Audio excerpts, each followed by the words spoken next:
Kambag'al odamning 3 ta belgisi. O'zingizni tekshirib ko'ring. Agar ulardan bittasi ham sizda bo'lsa, demak muammo mavjud.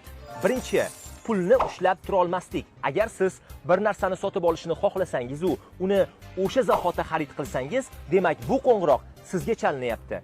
Unutmang, bu yosh bolaga xos xatti-harakat hisoblanadi, chunki go'dak pulning farqiga bormaydi.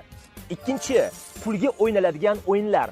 Onlayn kazino, lotereyaning istalgan turi, sportga pul tikish, xullas shunga o'xshagan o'yinlar juda xavfli, chunki qoni-moningizni kuydirib yuborishi mumkin. Uchinchi turdagisi ko'proq 30 yoshga to'lganlar orasida kuzatiladi. Hozir aytib beraman. Ungacha siz obuna tugmasini bosib turing, chunki men bu yerda teshi tegmagan ma'lumotlarni kunda-kunora berib boryapman.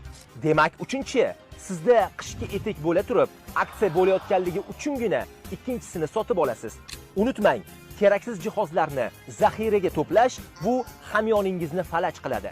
Agar ushbu qoidalarga amal qilishni uddalasangiz, kommentlarda uddalayman degan so'zni yozib qoldiring. Bu videoni boy bo'lishni xohlagan yaqinlaringizga yuborib qo'ying.